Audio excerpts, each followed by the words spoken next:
Ready to go see Morpheus in my dreams. Hell yeah. Actually, if I'm seeing anybody, it's Corinthian. As hot as his eyes are teeth.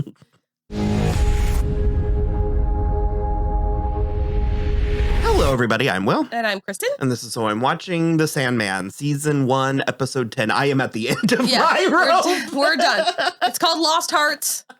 We are so tired. We loved this show. I love this so much. I loved it so much. I am at full, total saturation point. Yeah. But we have our schedule that we have to stick to because this is a side job for us. Sure is. So, I mean, I'm kind of speechless. Mm-hmm. This is fantasy. When I say that I like fantasy, and when I talk about wanting more whimsy or more like beauty, or even because it's not even, I frequently use the word glamour, and I think sometimes people go to like Vogue magazine, and I'm like, well, not that, but Desire is very Vogue magazine. Sure. Yeah. Oh, well, all of it. It just, I felt like my imagination was being engaged. You never finished Good Omens. I did not. It wasn't on purpose. Yeah. Is it also Neil Gaiman? Mm-hmm. Okay. It's Neil Gaiman and Terry Pratchett. Okay. But yeah. It wasn't on purpose. Because I sold the first like half hour. Yeah. So like I never watched Good Omens. No, yeah, you should finish watching Good Omens. So there are a handful of times that a story was really amazing and I thought the production was lackluster. And then there's been a handful of times that I thought a production was really amazing and I just didn't love the story. And this was one of the rare sort of like perfect, almost all around perfect. I mean, probably as close to perfect as something can get. And this is from someone who hasn't even read the source material. Mm-hmm. There are little things you could say, and they're not even criticisms as much as they are comments. Sure. It definitely did feel like two separate stories. And it kind of is, because it's two separate books. But so. I did like bookending it the way that they did with Lucifer and Azazel. I've always thought it was Azazel. Yeah. That's how I would have said it. Yeah. But but I was again, I'm not trying to do a whole thing, but I was so spent that I was very much that Kate McKinnon. Like, I was just like, what does that mean? What does any of this mean? I weirdly am into Morpheus. Yeah. Into Dream. I like that he's kind of a prig. He is, but he seems to be learning. He can be reached. Yeah. You can, I don't know. I was thinking he was going to be more untouchable. Oh, sure. And I mean, he's not touchable, but I don't know. There's something. I see what you mean, though. I thought he was going to be more of a narrator and less of a character. And I like that he's weirdly sort of. He pretty easily dispatched the Corinthian. I feel like. Hope we're not done. No, I mean, the skull still exists, so he'll at some point. Yeah. But I also don't want to be done with Boyd. I want Boyd is my thing. No, I think it'll be the same. He trapped him pretty well. I'm still not entirely sure if I can sleep on it and definitely watch it again. I'm probably gonna watch it with my mom and brother. Yeah. I'll probably have way more. Like, everything checked for me, but it got a little. So that's what I actually ambiguous with. Yeah, that's what I actually love so much about Neil Gaiman, especially, is because when you basically get to the end of whatever story, you're I don't know what she's saying, but I am living. Not even that. Okay. It actually turns out to be so much simpler. It's just dressed up in a way that makes it look complex, but it's actually generally really simple. And I mean this as the deepest compliment. Mm-hmm. It's so nice because basically at the end of the day, Rose was the vortex because Unity got the sleeping sickness. She was supposed to be the vortex. And so it essentially skipped a generation. And so she just took it back and it was fine. I'm absolutely fine with that. It was so wonderful. It was so beautiful. Yeah. But there was a part of me that I really wanted Dream and Death to give Unity another 100 years. Well, and there's nothing to say that can't happen. Well, she's dead and in the Fiddler's Green. And he can't, no one can bring her back to life. No, I'm sure. I really liked Unity. Yeah, she was great. And I also just love this stupid, sad white boy surrounded by these black women who are like, get up off your dick and figure your shit out. That final scene was incredible. It happened like 4 times. Yeah. But that was like only the last time it happened. So good. But and that's also that for me is you need to get the balance right, but it's a crucial element to a lead figure, especially a leading male figure. Yeah. Is he has to be like 20% the worst. Yes. Yeah. Like in order to make him endearing, he has to be a man. Sometimes we're like, ugh. I'm sick of you. I loved it. So he dispatched of the Corinthian, he disintegrated him and shrunk his head and so gave it just a little tiny skull. With even little tinier skulls. Even littler teeth in the eyes. Well, so that's what happened was I thought the little skull was, I was like, oh, so he had like two smaller skulls. Little skulls. But no, I think he shrunk him down and the eye bones just have hinges, we'll go with. And so he gave the skull to Lucien to do something with. To just keep it safe. He said the world is not ready for another Corinthian, but by the way, keep this safe. And then he also fucked with all of the serial killers in a way that like some of them killed themselves.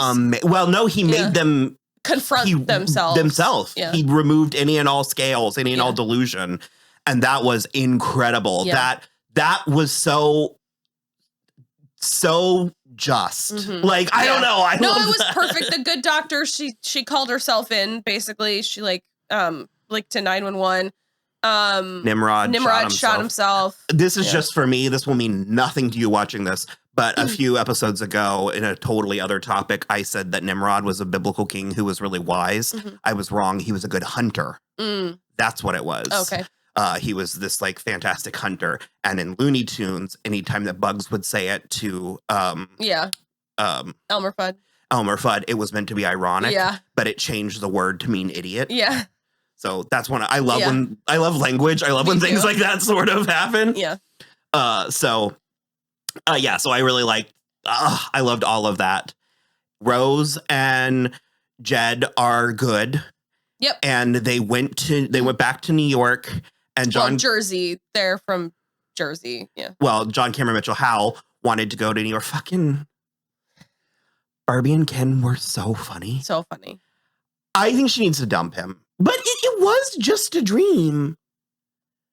It's coming from somewhere, though. He's just flirtatious in real life. Is that it? That's all the evidence we have received visually. Okay. So I don't know. I can't believe that the way that Neil Gaiman and company and then this show, there are no small parts, only small actors. Because even Carl, at the end, who dicked down the Corinthian, fucking got a happy ending with Howell. And has no idea of what he avoided. And every time that you have a just medium day, imagine what you just sidestepped. Imagine that you could have been fucking somebody with teeth for eyes. And your entire reality. Yeah, no, that was incredible. The two Chantal and Zelda took They bought the house, and to hopefully make it into a museum for their largest collection of stuffed arachnids. I loved all the dreams. The different dreams because they all came back, and I want 10 Bones back. Yes. Well, lucky for you, the guy who does his voice is going to be a character in The Rings of Power. Oh. So we'll hear the voice again. It's going to be a rough movie. I think it looks good, and I want it, and I believe it'll be good, but it's going to be rough. At least we have a couple weeks before we go right into that. Like right out of this, you mean? Yeah. This is gonna marinate. It's gonna last. Yeah. I hope this is a big hit. It is so far. It's #1 in a ton of countries on Netflix right now. And I think it's getting word of mouth in a way that very few things seem to be so overwhelmingly like, the Fiddler's Green. How much did you love? I loved it so much. It was up there. Go ahead. Stephen Fry in the first place. I think he's absolutely fantastic. And then the fact that he just like turned back and he just wanted to be human to experience it. He was like, it was such a privilege being human with you, Rose. And then he just like turned back into a beautiful Glen. It was so cute. He like disintegrated into like leaves and butterflies and flower petals. It was up there. Frankly, it was better, but it was Easter, up there for me with Easter stealing the spring. Yeah. So good. Because Kristen had all those flower petals. Oh God, incredible. I watch it every Easter, so it's like imprinted on my good. But yeah, I just a real knack Mhm. for embodying these concepts, emotions, Mhm. elements, and Dream can learn because he decided to go ahead and take Galt out of jail, The darkness. Yeah. the darkness, and made her into a dream.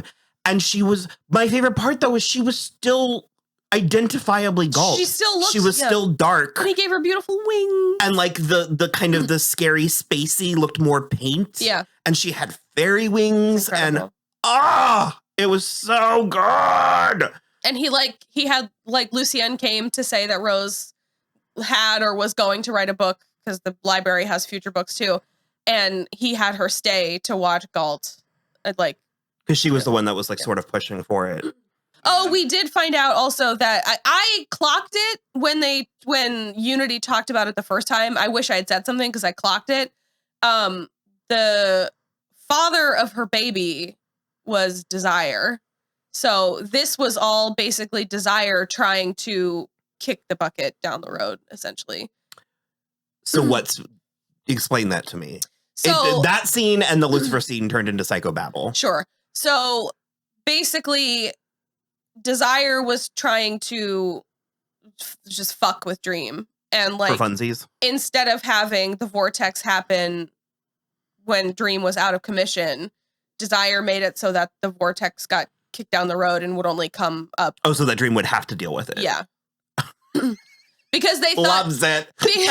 That is so funny. Because Desire also kind of thought that the vortex might kill Dream.